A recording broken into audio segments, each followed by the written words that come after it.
I was born in Newark, New Jersey, June 2nd, 1943. And we're an Italian family. We always had the best of food, you know. If we wanted to buy something, we would travel. We used to live on the other side of New York City, so we'd go to 9th Avenue on Saturdays and really load up on pasta and things, you know, to run the plate. The food was good. Growing up, it was great, you know, because there was a lot of action where I lived in New Jersey. There was a lot of action. We used to mostly go to New York City when I got older, you know. Had a lot of fun, you know. Played a lot of basketball in high school. A lot of basketball on the streets. There was just net courts all over the place. I had a couple of girlfriends. I won't tell Barbara about that, you know. I remember this one girl that she was really cute. I really had a thing for her, but unfortunately she moved away. That was the end of her.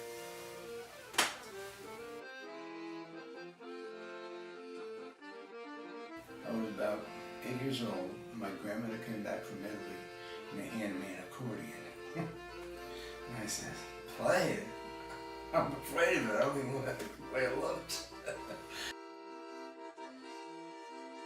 But I took accordion lessons and in the beginning I was his worst student because I hated the accordion. I hated going for this lesson. There was an old Italian guy that would give you one of these, you know. In those days they did that to kids. No more today you'd wind up in jail.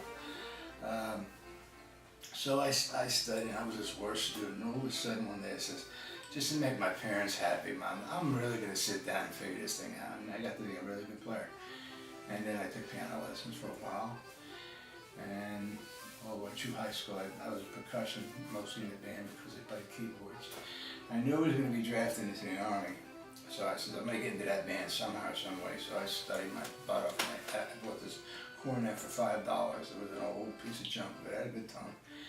And when I was drafted into the service, you know, of course, in the beginning it was in the infantry. They said, you know, you can't play the band because you have to enlist. Draftees aren't entitled to anything. I said, can I just take the audition? They said, well, yeah, I'm going to do it. I took the audition. And the man was very pleased, so I got my 1040, that's a 1049, that's a transfer paper. It took about a month to get in there. Once I got in there, I was in there, right? So it was a good band, it was a post band. When we went overseas to Vietnam, I wound up in the 1st Division band, and now there's a difference between playing in the post band and the division band. The post band, you're a musician. The division band, you're a soldier first, musician last. And we had a rough time, you know, musicians in Vietnam, they used to pull up, you know, all the dead people, just put them in body bags and things. And sometimes we got into a little action, you know, they call us out for that, but then we go to town in Saigon and we play the parades and things like that, but you're mostly a soldier. And there was a time I wanted to make, you know, military, make all services up mine. I said, okay, we did the Army, we're going to do the Marines now. And I enlisted in the Marines, and Barbara and I were arguing back and forth. You know, you had like so many gray states to go, otherwise you could still leave. So I left that night, and I came home, and my girlfriend Barbara, you know, we decided we were going to get married. Marriage was real good. I really loved Barbara. But you know how it is being, you know, you go from freedom to marriage. I don't want to seem like it's bad, but well, it's pretty bad. But it could be great too, you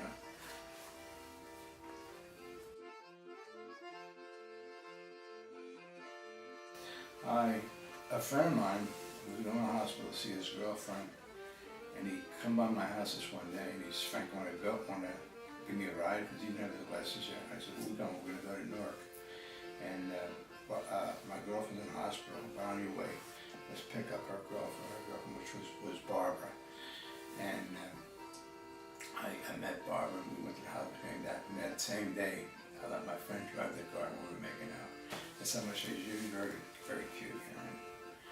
We got into it, and then when I come out of the service, she got married.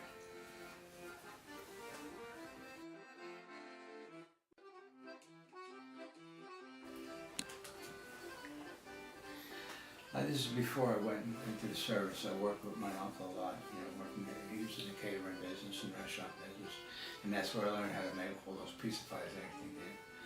And I got to be a pretty good cook working that place. You know. And when I came out of the service, I worked for him for a while. And then when I was ready to go to college, I got a job as a janitor working in a middle school. And I used to work like from 12 to 7. You know, it took me 5 years doing that. I was so tired you wouldn't believe it. I'd go in the boys' locker room at 7 o'clock and I'd take a shower, get dressed and everything. And I'd be on the campus by 8 o'clock, right? And by the time 3 o'clock rolled around, I was ready to snooze, you know. And I'd come home, and then the kids would come home from school, you know, not the kids that they weren't when they were little, she would take care of the kids, and I'd have supper, you know, and then sleep for about 3 hours, so the same thing over and over and over again. I was lucky though, because the music room was right near the janitor's room. I'd go in there if I needed the piano or something to work out some figures and take advantage of that, you know. It was quite, you know, quite a thing doing that for a long time. You know. It took me like I don't have 12 credits a semester so I could do it, you know. And then on weekends I was playing, you know, some, you know, like weddings, parties and things. And sometimes I'd have one at a restaurant and some more network. And I always had my hobby with my trains and my electric trains. Call me Frank Lionel. Cooking. Spent a lot of time. And I used to cook a lot of meals with Barbara and I, you know. She was teaching. By the time she'd get home, so it was like 4 o'clock. And then I'd have something prepared for her. And I had a lot of nice recipes like meatloaf and things like that. And Italian food. Education. Sure, I have a Bachelor of Science in Music. I thought I'd get a Bachelor of Arts because it was an art, but we get Bachelor of Science. And I started off my day with music history, and it was like Monday and Wednesday, and Friday that was for the hour and a half. Then after music history, we go into both out of music, but we head towards the philosophy, and sociology, things like that. And a lot of things I got done in the summertime, you know, and so I could concentrate on music. Then later on we had beer training class. And I have a class of 18 finished. It was hard course, you know, you'd play, what note is that? Stuff like that, you know. And you think of a tune in your mind like, you make up something, then the professor would want you to duplicate it, come up on the piano and do it. You have to come pretty close to it. You didn't care about keys, as long as the cell had da-ya-da-da. And then after that we had music theory. Music theory is a hard course. It's a lot to learn music if you really get into it. You know. And I got about 3 or 4 tests a semester in music history. That's the first year. And then you go through second year. It's more theory, much more advanced. And then the third year you have a semester of what they call form and analysis. Now this course consists of, they show you a big gigantic score of an orchestra, right? And you have to take that paper and following, you come back and they want you to show where you pull all the chords out of the backgrounds of the orchestra, right? And it was a very hard course. And then next to the last semester I had arranging. That's why you have all that background and you get into arranging and different harmonies and things, you know, counterpoint, you know. And the last year they send you to a school and you act like a teacher, like they had it with Miss Barris, you know. And then as soon as you finish your student teaching, you graduate.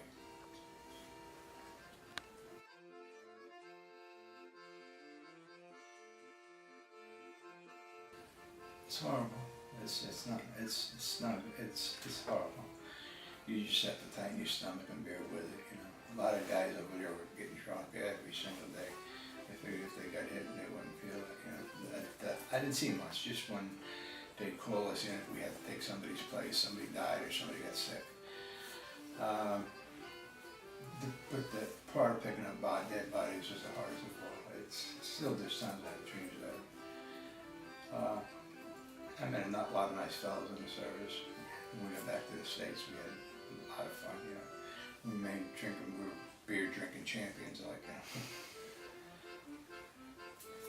And I told her about the time I said, and then called Barbara, and she said, no, you're not going to go in the Marines. No, no, no, you're not going to stay away. Come on.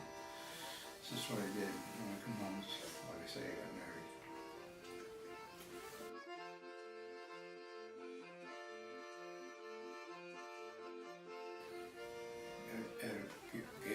Gave me the awareness of that and what it really is, you know. And it was bad. It was horrible.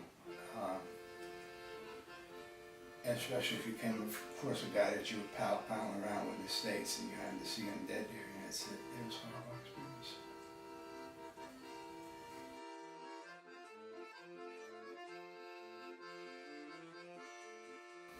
Yeah, when I joined the first band, the 437 band, that was pretty good, but it was hot. By the time I got out of the band, I was playing for a year. I was really getting some chops because you play all day long. And it's like it's a job. Your job in the Army is to play music, but not a division. And the division was different. You played in your spare time when you were older, the rest of the time. But I met some good friends, you know. And they used to call us, all the Italian guys used to call us Dago, things like that. You know, what do you mean Dago? I'm not Italian. Yes, you are. He said, my last name is pronounced Ferraro. And every single one of those sergeants used to, well, especially the southern ones, Ferraro. That was a different name. In the band, mostly marches, things like that. Yeah. It was all marches.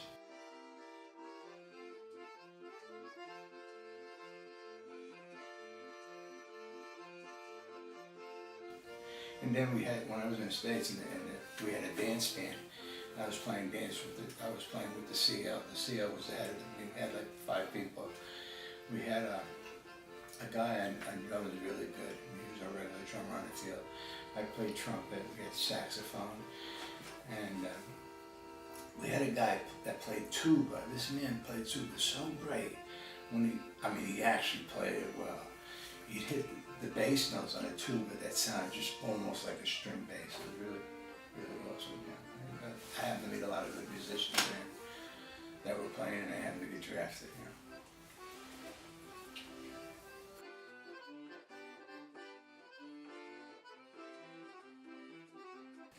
Marine band was almost the same. The only thing, they were a little bit more spit and polish than Marine band. They were really, really strict. Where the Army band was more like McHale's Navy. We had fun. We hung around and got drunk and played.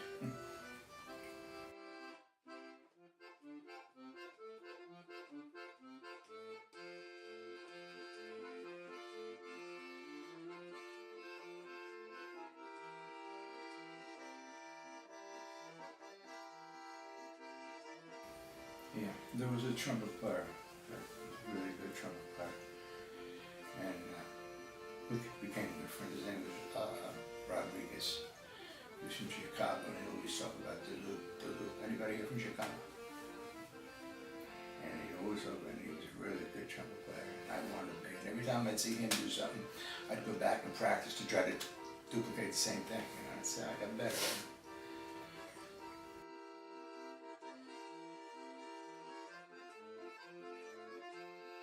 I had no decision, you know, if it's a just war, it's Pope said it. With all my heart, I thought it was an important war. You know, we were trying to get rid of communism between South and North Vietnam. But a lot of people back home in the States didn't feel the same way some of us did.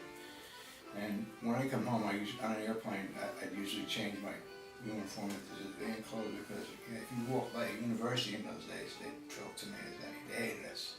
Most of the kids in college hated our soldiers because they thought we were fighting an unjust war, but I didn't think so.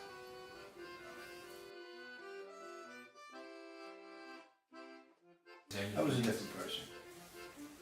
I was a shy, laid-back person. I wasn't anymore when I got home. I guess it's everything we did over there.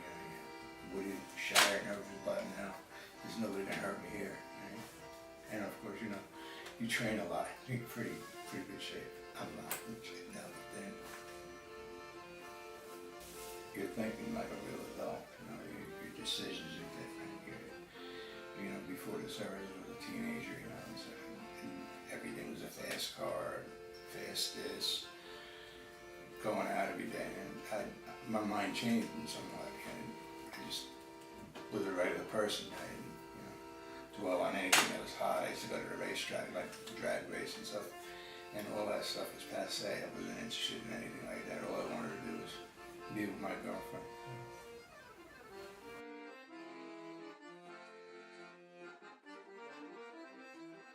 Cruel, it was cruel.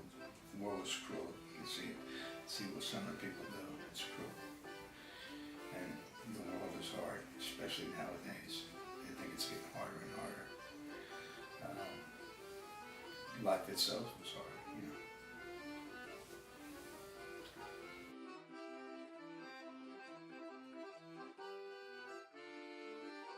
The time they hit the base camp and we shot these great bullets there, you know, it was posted because we had 3 and 4 guards posted around the tent for the way, you know.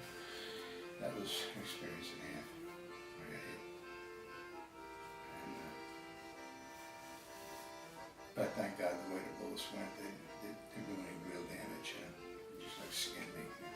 It was in the upper thigh. Right in the behind.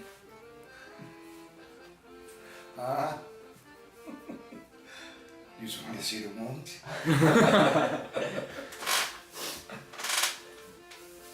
When you hit sometimes, if it's not in the vital place, you can't really feel it. All you can feel is like a sting, you understand? But I put my hand in there and it had a handful of blood, so I knew something was wrong with me. I had to go to the VA to get checkups every now and then when I come out. I still go to the VA. And that's the only way to beat Obamacare, so to VA.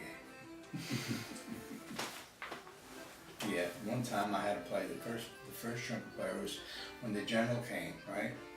And you'd have the sound, attention is da da da da, and I'd get so nervous. One time I went da da da. That's the whole up, you know. That was what I was real nervous. And another time was when the vice president, he was in the States, we were close to Topeka Air Force Base, right? And the vice president was getting off the plane, and we really worked our butt off for that whole week, just for that one moment we saw him coming down. We worked so hard, and we played, and da da da da da, you know. When we got done, he says, "Hiya, boys," and walked right in and forgot about it, and we worked the whole week for that. We'd go, "Hiya, boys." I'm saying, I was like, that's it? We worked so hard because this guy's going to get off an airplane, you know.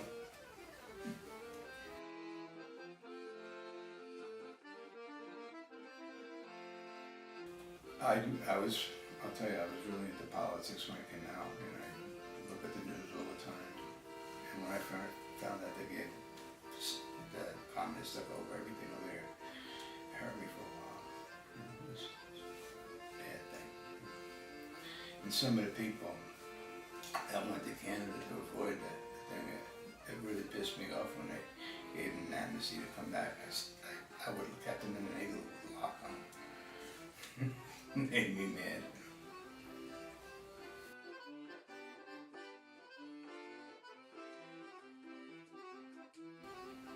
Yep. I stayed in for 20 years. I enjoyed the military, and especially if I could have got back in one of those regular bands. That's all you did all day was play. That's all you did was play. There's no guard duty. There's no KP. There's no company watch. It's just play your instrument.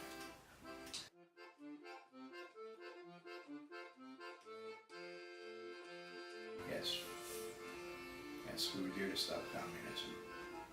At first, it started off as we were supposed to be like sentinels. We were just there to guard and oversee the guys, the Vietnamese that were fighting. But it turned out that everybody was fighting. The greatest company, I think, in Vietnam was the 7th Cavalry. That one particular shootout, they had to clean those guys up pretty good. And I was in the 1st Division, but we weren't half as good as that 7th Cavalry. They were great.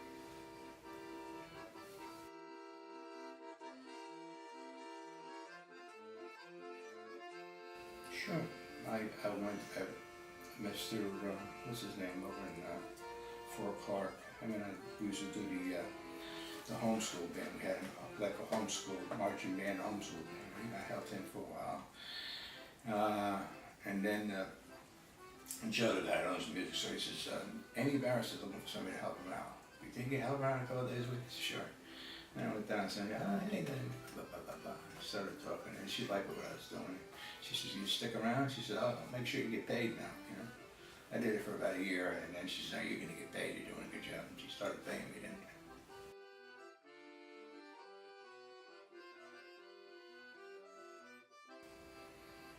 Yeah, sure. I regret seeing so many people die. That was my biggest regret. I thank God every day that I get it, you know, my gardening.